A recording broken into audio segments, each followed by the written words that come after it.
Bonjour à tous, mon nom est Dominique, je suis un des pasteurs ici à l'Église Le Sentier. Je suis vraiment content d'être avec vous ce matin. Église Le Sentier, aujourd'hui, j'aimerais ça qu'on puisse célébrer ensemble. Quelqu'un cherchait une place ce matin et il me dit « Il y a trop de monde, il y a plein de monde ici, je sais pas où m'asseoir. » Elle disait ça avec joie. Mais j'aimerais qu'on puisse célébrer ensemble que cette année, en 2023-2024, on a célébré 27 baptêmes. Juste depuis janvier 2024, on a remis une centaine de sacs pour les nouveaux le matin. Vous voyez les sacs bleus, Église Le Sentier, c'est un cadeau qu'on donne aux gens qui viennent pour la première fois à l'Église Le Sentier. Cette année, 2023-2024, on a eu en moyenne 478 personnes qui ont assisté à nos célébrations. On a eu une célébration de baptême, on était plus de 600 à l'Église un dimanche matin et plusieurs fois, on a dépassé les 500 personnes. Vous l'avez vécu, peut-être que vous aussi, il y a des matins, c'est vous qui cherchiez une place. Le stationnement, c'est vraiment tout un casse-tête. Ces gars-là doivent être bons à Tetris. Il y a beaucoup de gens qui viennent à l'église le dimanche matin et Dieu vraiment bénit l'église Le Sentier. Je veux qu'on puisse célébrer ensemble cette œuvre-là que Dieu est en train de faire. Il y a des gens qui s'intéressent à la foi. On entend constamment des gens qui posent des questions, qui cherchent Jésus, qui se joignent à l'Église. Et depuis toute cette année, mais même avant ça, je dirais depuis quelques années, on se penche sur la croissance de l'Église. Qu'est-ce qu'on va faire? C'est quoi la prochaine étape? C'est quoi les prochaines étapes? Parce que si vous vous souvenez, notre rêve, c'est de voir Dieu saturer Gatineau de l'Évangile en parole et en action. C'est-à-dire que tout le monde puisse avoir une rencontre avec Jésus par l'œuvre de chrétiens, de frères et sœurs, de groupes en mission qui s'impliquent dans la communauté, qui partagent le message de l'Évangile pour faire connaître Jésus. Et si on a ce rêve-là, bien, on s'attend que le Seigneur va ajouter des gens à son Église, n'est-ce pas? Et c'est ce qu'on voit cette année, une belle croissance. Et je dirais que la moyenne de 478 personnes qu'on vous a dit, c'est plus qu'on n'a jamais eu à l'Église ici. Alors, on est vraiment content de vous annoncer ce matin que cet automne, on va passer à 2 célébrations les dimanches matins. Donc, ouais, c'est vraiment une bonne nouvelle. Et on veut prier que Dieu puisse continuer à ajouter à son Église, puis que passer à 2 célébrations, c'est seulement le début d'un plan de multiplication pour l'Église Le Sentier, que Dieu puisse ajouter à son Église. Et vous savez, on n'a pas de date encore, il y a encore des détails à concrétiser, mais un des besoins qu'on a pour pouvoir passer à 2 célébrations, c'est qu'on a besoin de plus de bénévoles. Plus de bénévoles pour la zone enfant, plus de bénévoles pour servir à l'accueil, pour servir comme placeur, pour servir dans le stationnement, pour qu'on puisse accueillir des gens à l'Église Le Sentier. Ça prend beaucoup de personnes qui s'impliquent et si c'est quelque chose que Dieu vous met à cœur, on vous demande de prier là-dessus cet été. Peut-être que tu n'es pas encore impliqué les dimanches matins dans la célébration, mais comment est-ce que Dieu veut t'utiliser pour participer à ce projet qu'on a de le faire connaître et vraiment de prier que Dieu puisse ajouter des personnes à son Église. Donc, prions pour ça. C'est une nouvelle étape dans la vie de notre Église et on a déjà vécu. Quelqu'un nous rappelait dernièrement, on a déjà vécu ça. Dieu bénit et on veut vraiment prier ensemble que Dieu puisse continuer d'ajouter à son Église. On va faire ça ensemble. Juste avant de débuter le discours, on va prier ensemble. Seigneur Jésus, merci pour ta fidélité. Merci parce que tu prends soin de nous. Merci parce que tu ajoutes des gens à ton Église, Seigneur. C'est pas notre œuvre, c'est ton œuvre. Et on te prie, Seigneur, que tu puisses continuer à le faire, que tu puisses continuer à amener des gens qui te cherchent, qui veulent te connaître, et que tu puisses continuer aussi à faire de nous des témoins, de tes témoins dans la vie de tous les jours, dans nos quartiers, dans notre travail, dans les endroits où on passe la majeure partie de notre temps, pour que Gatineau puisse te connaître, Seigneur. C'est vraiment notre prière. C'est pas à propos de nous, c'est à propos de toi. Et on te prie que tu puisses vraiment faire une œuvre grande et fidèle. Et merci pour cette prochaine étape dans la vie de l'Église. Je te prie que ce matin, tu puisses nous accompagner, que tu puisses parler à nos cœurs et vraiment que tu puisses nous faire du bien, Seigneur. C'est dans ton nom qu'on te prie. Amen. Donc, ce matin, on continue la série Mon personnage préféré. Et juste avant de vous dévoiler mon personnage préféré, ou je dirais l'un de mes personnages préférés, moi, quand je vais au restaurant, je regarde le menu pendant 45 minutes parce qu'il y a trop de choix. Fait que choisir mon personnage préféré, ça a été difficile, mais j'y suis arrivé. J'ai choisi un de mes personnages préférés. Mais vous savez, cet été, fin juillet, début août, ça va être les Jeux olympiques d'été à Paris. Et je réfléchissais à ça parce qu'en ce moment, il y a plein d'annonces qui sont faites dans les médias sur les personnes qui ont réussi à se qualifier pour les Jeux olympiques. Et je réfléchissais à comment facile ou difficile que ça peut être que de se qualifier pour participer aux Jeux olympiques. Prenez l'exemple, par exemple, la gymnastique artistique féminine. Dernièrement, il y avait les championnats canadiens de gymnastique au centre sportif, pas au centre sportif, au centre Slush-Poppy à Gatineau. Et puis, il y avait les meilleures gymnastes canadiennes, autant chez les hommes que chez les femmes. Mais juste si on prenait le volet féminin, il y avait 25 filles qui compétitionnaient pour avoir une des 5 places pour se qualifier aux Jeux olympiques. J'étais assis là, puis je regardais, puis je disais, juste l'équipe canadienne de hockey est autant de monde que toutes les meilleures gymnastes au Canada, puis il y en a juste 5 qui vont se qualifier pour aller aux Jeux olympiques. Il y a des milliers de gymnastes au Canada qui rêvent un jour d'aller aux Jeux olympiques. Mais à chaque 4 ans, il y en a seulement 5 qui réussissent à se qualifier. Quand on fait du sport, puis on fait du sport pour le plaisir, pour bouger, et tout ça, mais souvent on a des rêves, on rêve de pouvoir performer. Mais comment accessible est-ce que c'est? Quand j'étais petit, je regardais les Jeux olympiques et là, il y a un été, j'avais vraiment aimé la nage olympique. Puis j'ai dit, moi, un jour, je vais aller aux Jeux olympiques en natation. Puis pendant tout l'été, j'ai fait de la natation dans ma piscine 21 pieds hors terre. C'était pas très accessible pour moi, les Olympiques. Mais même pour les meilleurs, c'est difficile. Et ce matin, j'aimerais ça qu'on puisse réfléchir à cette notion d'accessibilité. Est-ce que Dieu est un Dieu accessible? Est-ce que c'est facile d'aller vers Dieu? Est-ce que j'ai toutes les compétences que j'ai besoin? Est-ce que je performe à un assez haut niveau pour pouvoir avoir accès à Dieu? Et c'est la question que j'aimerais que tu te poses ce matin. Parce que je le sais que la question rapide, peut-être que pour toi, la question est facile. Puis ça peut-être que la réponse est « Ah oui, c'est facile, on va aller à Dieu. » Ou peut-être que non, tu dis « Non, moi, je trouve ça vraiment difficile. » Mais avant de donner la réponse facile qui vient à notre esprit, posons-nous sérieusement la question.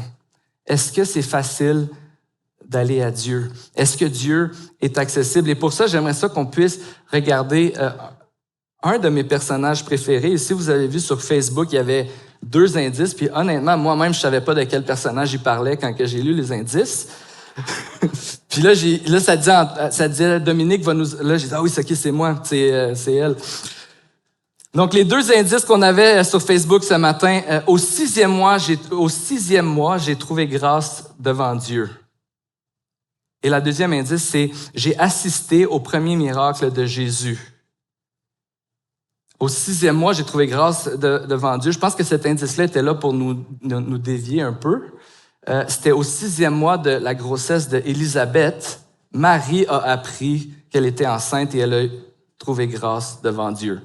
Quand même un bon indice. Quand même, on peut dire merci à l'équipe de communication pour ça. Donc, ce matin, on va regarder ensemble Marie, la mère de Jésus. Puis pourquoi est-ce que j'ai choisi Marie, la mère de Jésus? J'aurais pu choisir David qui a battu le grand Goliath, ou j'aurais pu... Parce que quand j'étais petit, c'était ça. Moi, mes histoires préférées, c'était les gars les plus forts ou les pas forts qui battaient les plus forts. C'était mes histoires préférées dans la Bible. Mais pourquoi est-ce que ce matin, je veux qu'on puisse regarder Marie, la mère de Jésus?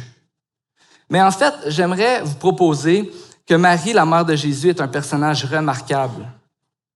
Et ce qui la rend si remarquable quand on lit les Écritures, c'est que c'est pas qu'elle est comme une forme de super-humain qui a fait des choses inaccessibles, des choses grandes, inaccessibles du commun des mortels. Au contraire, Marie est une femme bien ordinaire qui a bénéficié de l'action d'un Dieu extraordinaire. Et c'est ce qui la rend remarquable. Au fil de l'histoire, Marie est devenue un personnage plus grand que nature. Certains l'ont appelée la mère de Dieu comme si elle avait un rôle presque divin dans la conception de Jésus. Marie est perçue comme certains comme une femme qui a jamais connu le péché, comme Jésus d'ailleurs, ou Dieu. Elle a été préservée du péché par une grâce spéciale dès sa conception. Pour certains, elle agit à titre de médiatrice. Il y en a qui pensent qu'on peut prier à Marie pour pouvoir avoir le pardon de nos péchés. Mais est-ce que c'est ce que la Bible dit? Non. En fait, cette perception d'une Marie parfaite, pratiquement égale à Dieu, nous montre le plus grand problème de toute forme de religion imaginée par les hommes. Dieu est un Dieu inaccessible, du commun des mortels, et ça prend des gens extraordinaires pour accomplir des choses extraordinaires. En fait, cette conception d'une Marie parfaite nous dit qu'il faut un niveau élevé de moralité pour pouvoir avoir accès à Dieu. Un niveau qui est en fin de compte impossible à atteindre. Est-ce que Dieu aurait osé mettre son Fils dans le ventre d'une femme imparfaite qui est entachée par le péché comme les autres êtres humains? Non, il faut trouver une autre solution. Pour que le Sauveur du monde vienne sur terre, il faut utiliser un vaisseau parfait, comme lui est parfait, parce que Dieu ne se mêle pas avec ce qui est imparfait, avec ce qui est impur. Et ça, c'est une conception erronée de la religion. La religion imaginée par les humains nous dit que tu dois être bon, parfait pour aller vers Dieu, parce que Dieu ne va pas vers des personnes imparfaites. Et ça, c'est le plus gros problème de la religion. Dieu est toujours trop grand, les humains trop petits. Dieu est toujours trop parfait, les humains trop imparfaits. Dieu est toujours trop pur et les humains impurs. La religion crée une distance entre sa divinité et les humains. Et les humains doivent faire de leur mieux pendant toute leur vie pour raccourcir cet écart entre les deux. Mais qu'est-ce que la Bible nous dit? En fait, la Bible nous dit que, dans l'Épître aux Romains, que tous ont péché et sont privés de la gloire de Dieu. Alors, si on prenait une traduction des versions anglaises, on lirait en français « Tous ont péché et arrivent à court de la glorieuse présence de Dieu ». À cause du péché, c'est vrai que c'est impossible d'aller vers Dieu. Mais le problème de la religion imaginée par les humains, c'est qu'elle nous pointe constamment vers notre problème et elle ne nous fournit pas de solution qui est possible. Elle ne nous fournit pas de solution qui est satisfaisante parce qu'on est séparé de Dieu et on n'y arrivera pas. Quand on y pense, c'est pas surprenant qu'à un moment donné, les gens se tannent et décident de rejeter l'existence de Dieu. Une vision d'un Dieu insatisfaisable, toujours en colère, qui est loin, inaccessible. C'est peut-être mieux de vivre sans lui, n'est-ce pas? Mais est-ce que ce choix-là est plus satisfaisant? Peut-être que c'est notre vision de Dieu qui a besoin d'être ajustée parce que la Bible dit de lui. Peut-être que Dieu a une vision plus grande pour nous que ce que la religion propose.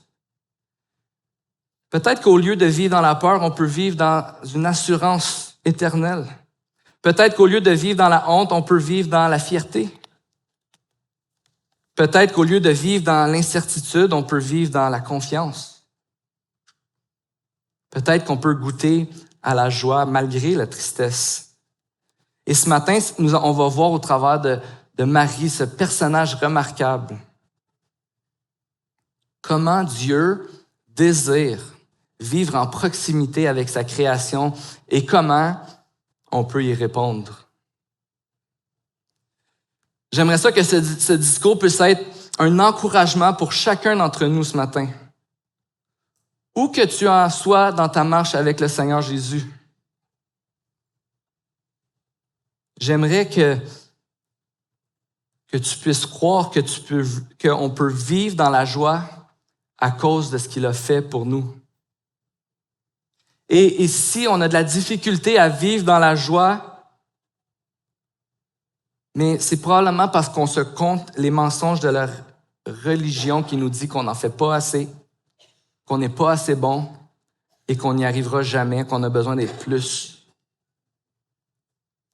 J'espère que ce discours peut t'encourager qu'il y a plus de joie à croire en Jésus, à croire dans ce que Dieu nous dit, que de le rejeter parce que tu trouves que la religion n'est pas satisfaisante. Dieu désire connecter avec nous. Il désire qu'on soit avec lui, qu'on aille vers lui. Et ce qui est remarquable, c'est qu'il le fait d'une manière qui est possible pour nous de nous approcher de lui.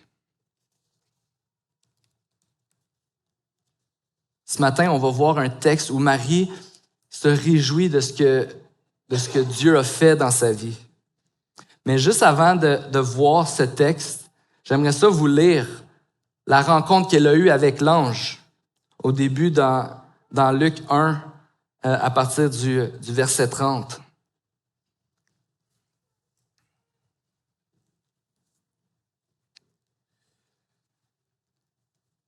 L'ange lui dit, « N'aie pas peur, Marie, car tu as trouvé grâce auprès de Dieu.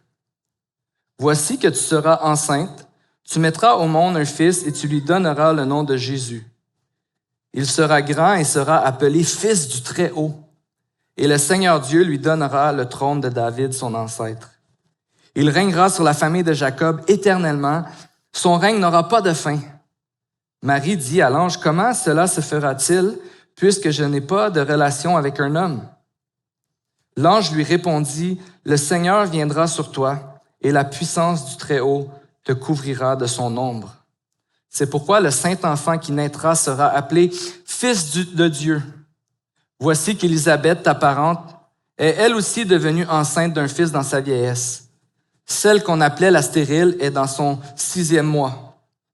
En effet, rien n'est impossible à Dieu. » Marie dit, « Je suis la servante du Seigneur, que ta parole s'accomplisse pour moi. » Et l'ange la quitta. Donc, Marie, une jeune femme ordinaire qui vit dans un village ordinaire en Israël, bénéficie de l'action d'un Dieu extraordinaire. Donc, on voit ce matin dans cette rencontre que Marie fait avec un ange qui lui annonce qu'elle va être enceinte, non pas d'une manière naturelle, mais d'une manière surnaturelle. En fait, c'est Dieu qui va venir et tu vas devenir enceinte, tu vas porter un enfant qui va être le sauveur du monde. Ça, c'est l'annonce qu'elle reçoit. On peut comprendre que ce que Marie a vécu est exceptionnel. Je pense pas ce matin que si on se racontait nos histoires qu'on a vécues dans notre vie, on trouverait une histoire aussi incroyable, aussi exceptionnelle que l'expérience que Marie a vécue. Marie a vécu quelque chose d'unique. On lui a annoncé qu'elle allait porter le Sauveur du monde dans son ventre et qu'elle allait être sa mère sur terre. Mais bien que l'expérience de Marie soit unique, on trouve dans son histoire un message qui est universel. Et c'est la plus grande joie pour chaque être humain. Et c'est ce que je veux qu'on puisse retenir ce matin. Dieu te regarde avec joie et il désire que tu participes avec lui à son œuvre de se faire connaître. C'est la plus grande joie possible pour chaque être humain quand on réalise que Dieu nous regarde avec joie et qu'il désire qu'on participe avec lui à son œuvre de se faire connaître. Et c'est ce que Dieu a fait avec Marie et c'est ce qu'il veut faire avec chacun d'entre nous. Donc, quand Marie apprend qu'elle va être enceinte, elle apprend qu'elle a une parente dans sa vieillesse, Élisabeth, celle qu'on appelait la stérile, n'était pas capable d'avoir d'enfants. Elle aussi est tombée enceinte. Ça, c'est une autre histoire pour un autre temps. Mais Marie va faire un voyage pour aller voir Élisabeth, pour pouvoir partager, j'imagine, avec elle la joie que toutes les deux ont vécu d'apprendre d'une manière surnaturelle qu'elles étaient enceintes. Une, c'était plutôt que Dieu l'a rendu capable d'avoir des enfants, et l'autre, Marie, Dieu a miraculeusement mis enceinte. Alors, Marie va se rendre, aller voir Élisabeth, et quand les deux vont se voir, elles vont être contentes, évidemment, quand on célèbre la maternité ou quand quelqu'un nous annonce qu'il est enceinte, on est content, on se réjouit, on se donne des accolades. C'est toujours une bonne nouvelle, n'est-ce pas? Mais je pense que pour ces deux-là, il y avait quelque chose d'extra spécial cette journée-là. Et puis, elles vont se voir, elles sont contentes. Et même l'enfant qui était dans le ventre d'Élisabeth s'est réjoui. C'est ça qu'Élisabeth va dire à Marie. Quand que tu es arrivé, l'enfant qui est en moi, il a bougé, il s'est excité à savoir que le Sauveur était parmi nous, dans le ventre de sa maman. Et puis on va voir la réponse de Marie qui finalement interprète les événements qu'elle vient de vivre à partir du verset 46. Marie dit: mon âme célèbre la grandeur du Seigneur et mon esprit se réjouit en Dieu, mon Sauveur, parce qu'il a porté le regard sur son humble servante.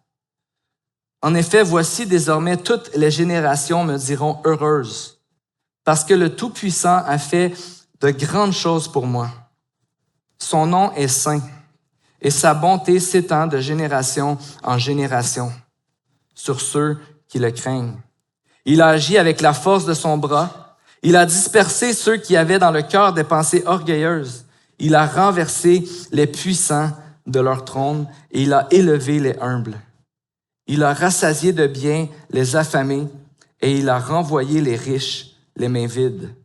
Il a secouru Israël, son serviteur, et il s'est souvenu de sa bonté, comme il l'avait dit à nos ancêtres en faveur d'Abraham et de sa descendance pour toujours.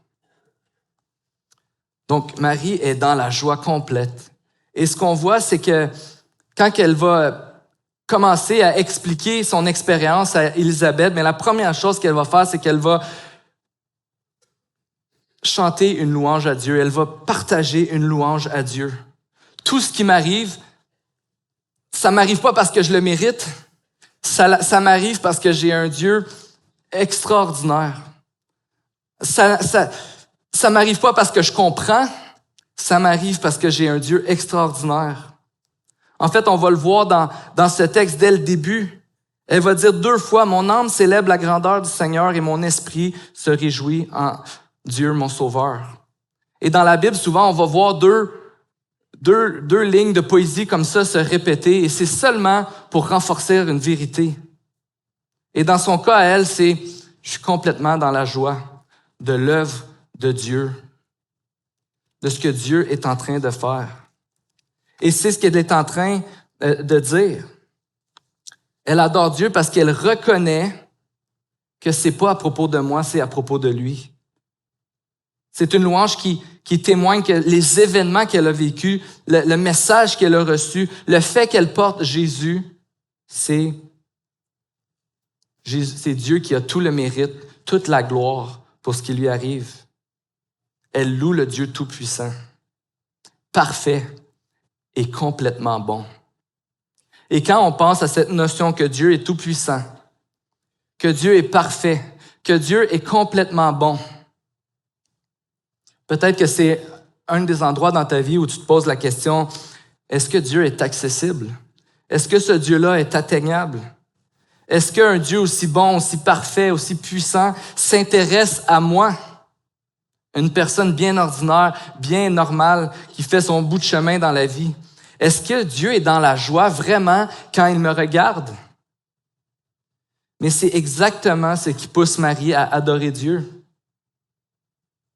Elle reconnaît que Dieu porte son regard sur elle, pas parce qu'elle avait beaucoup à offrir à Dieu, mais parce que Dieu est bon et que Dieu a voulu prendre soin d'elle. Elle comprend pas, mais elle reconnaît que Dieu la regarde avec bonté, que Dieu lui fait du bien, que Dieu prend soin d'elle. Et c'est vraiment, on est souvent confronté à ça dans les Écritures. Le fait que Jésus, que notre Dieu vient vers ceux qui réalisent leurs besoins. En fait, quand Marie va dire, par exemple, « Je loue Dieu parce qu'il a porté le regard sur son humble servante. » C'est pas sans nous rappeler les paroles que Jésus lui-même, plus tard, va prononcer dans le Sermon sur la montagne, quand il va dire « Heureux les pauvres en esprit. Heureux, car le royaume des cieux est à eux. Heureux ceux qui pleurent, car ils seront consolés. Heureux les doux, car ils hériteront la terre. » La Bible nous démontre que cette vérité éternelle, comme le dit le psaume 34, 18, « Le Seigneur est proche des cœurs brisés et sauve ceux qui sont écrasés en esprit. » Et c'est ce qui amène Marie à adorer Dieu. Dans toute son humilité, elle reconnaît que Dieu est simplement bon et Dieu agit avec bonté envers elle, pas parce qu'elle le mérite, mais au contraire, elle reconnaît qu'elle est bien ordinaire, qu'elle n'a rien vraiment à donner à Dieu. Et ça lui procure de la joie de voir que Dieu est accessible. Augustin, considéré par beaucoup comme un des plus grands théologiens de l'Église, un vieux théologien, 1000 ans passés et plus, a dit « Nous avons besoin de 3 choses pour apprendre les voies de Dieu. Pour ceux qui veulent apprendre les voies de Dieu, vous avez besoin de l'humilité et de l'humilité. » Et c'est ce qui est remarquable avec Marie. Dieu vient vers elle. Il l'a choisie. Elle est bénie parmi toutes les femmes de toutes les époques. En un certain sens, elle a gagné elle a gagné comme le jackpot. Dieu qui vient lui dire, tu vas porter Jésus. De toutes les femmes dans le monde, Dieu l'a choisi elle pour porter son fils, celui qui va venir sauver le monde. Et sa réponse à elle, c'est la louange à ce que Dieu a fait pour elle.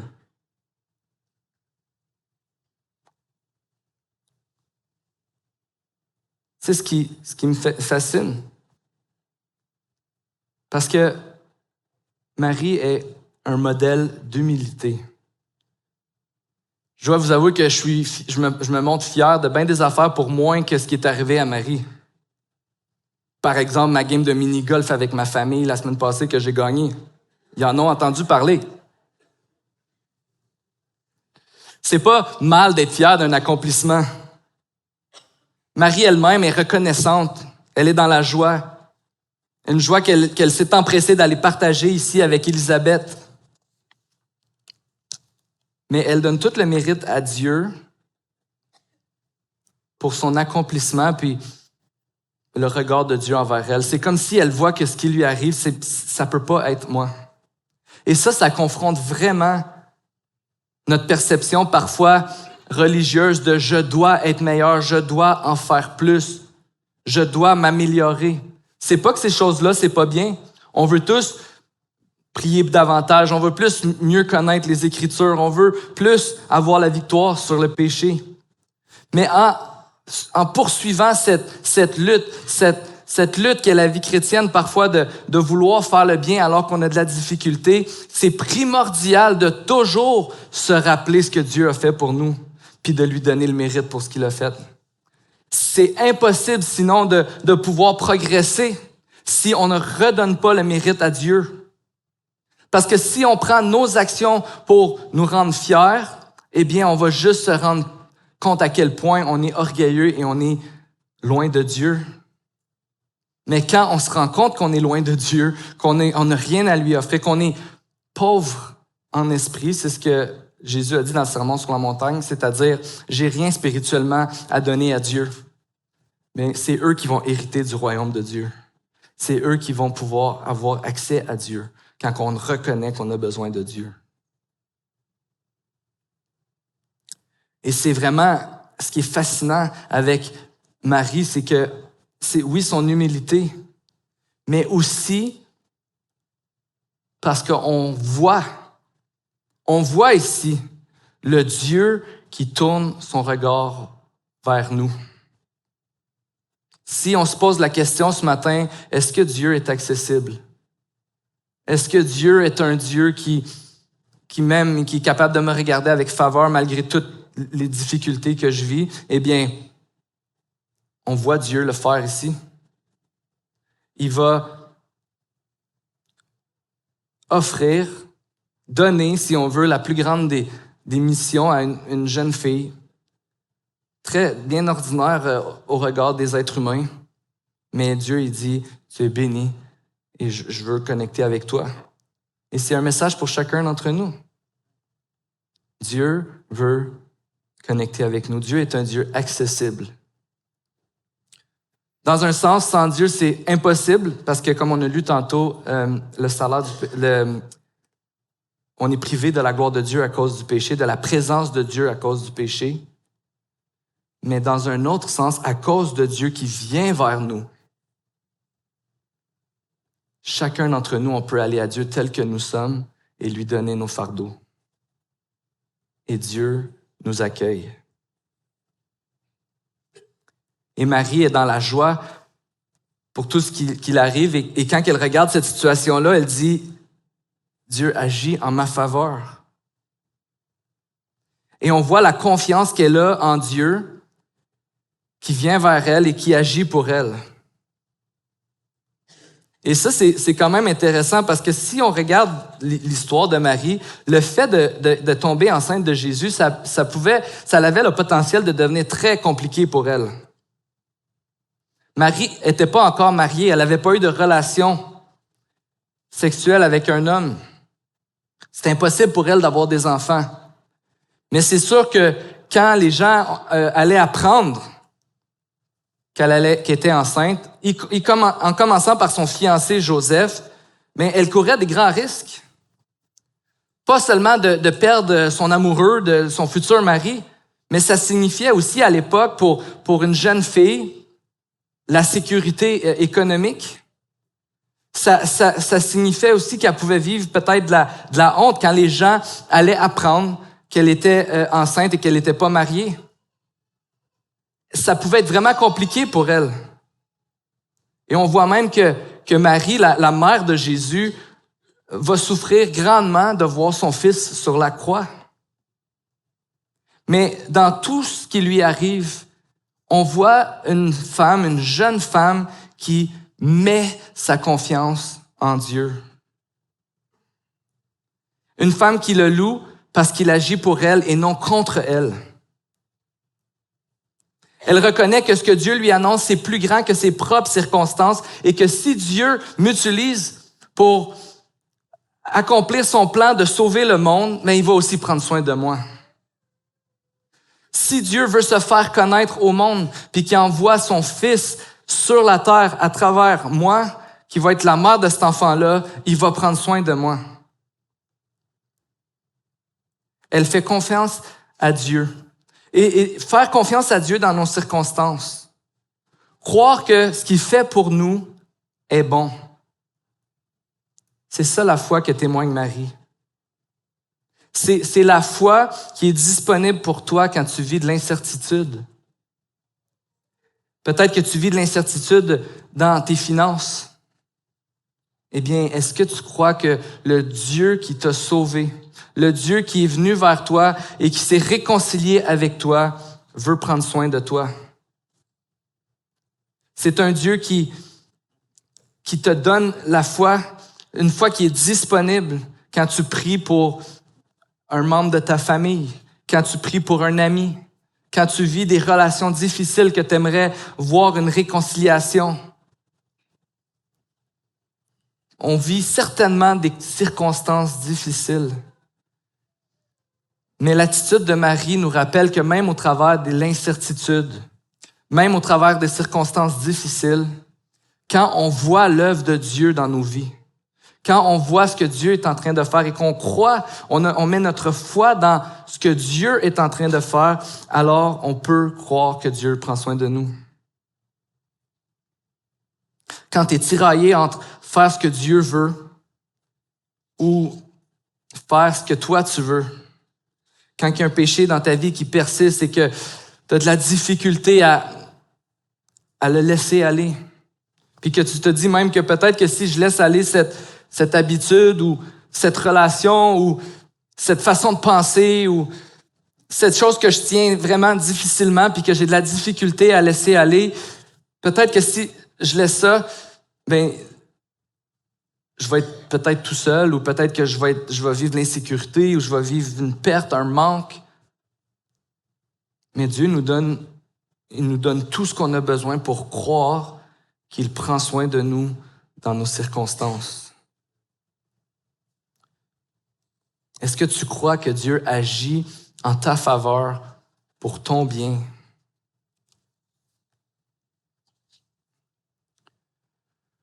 L'œuvre de Dieu dans sa vie a poussé Marie à lui faire confiance et à voir que Dieu est en train d'accomplir des choses extraordinaires.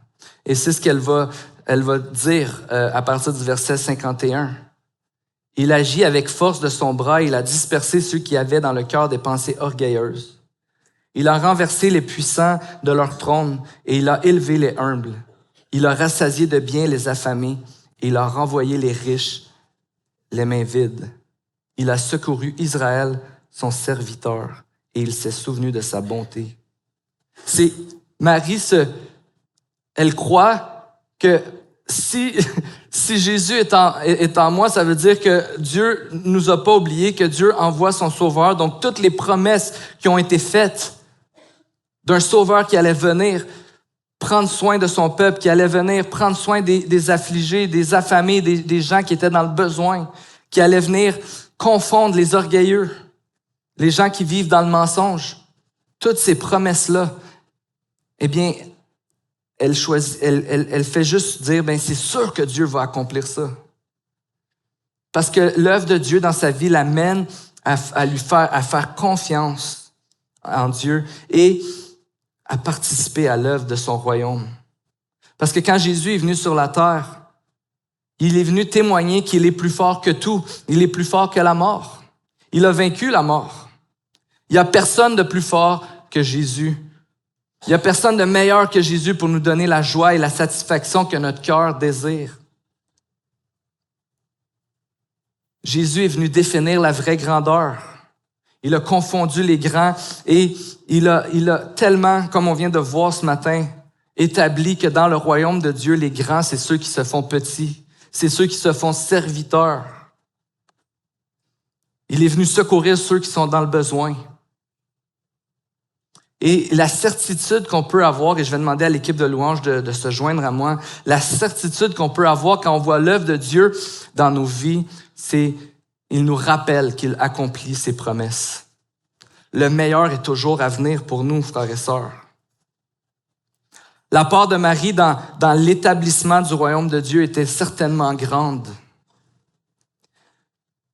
Mais quand on réalise la joie que Dieu a à porter ses regards vers nous, la question qui nous reste à nous poser, quelle est la part que Dieu me demande de jouer dans son royaume?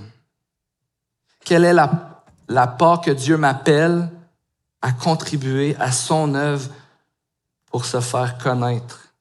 On peut le faire avec foi, on peut le faire avec joie Et on peut le faire en étant encouragé que Dieu prend soin de nous et qu'il va être avec nous dans nos circonstances. Prions, frères et sœurs. Seigneur Jésus, merci pour cette matinée que tu nous as donnée. Merci pour ta grande bonté envers nous. Merci parce que tu es venu vers nous. Merci pour ces hommes et ces femmes dans les Écritures qui sont des modèles de comment ils ont répondu face à ton œuvre. Et des modèles de gens qui se sont tournés vers toi. Et je te prie ce matin qu'on puisse se tourner vers toi. Qu'on puisse être dans la joie de ce que tu as fait, Seigneur, et que cette joie puisse venir mettre un baume même dans les circonstances de personnes qui souffrent ici ce matin. Que cette joie puisse amplifier notre reconnaissance et notre joie.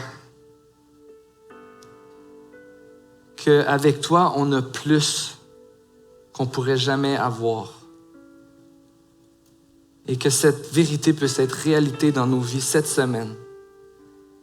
Et certainement, Seigneur, que s'il y a des gens ici ce matin qui ont de la difficulté à venir vers toi, des gens qui ont de la difficulté à venir dans la prière et te remettre leur cœur et de partager ce qu'ils vivent et te remettre leurs difficultés, je te prie, Seigneur, que tu puisses rappeler à ces personnes que tu ne fais qu'attendre qu'ils viennent vers toi, tels qu'ils sont, parce que tu as tout accompli pour nous, Seigneur Jésus.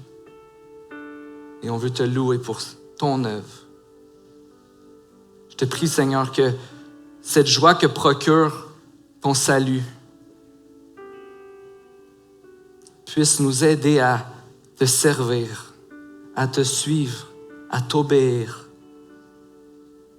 et vraiment à chercher, à nous poser cette question. Comment est-ce que tu veux que je contribue à ton royaume? Sois loué, Seigneur. C'est dans ton nom qu'on te prie. Amen.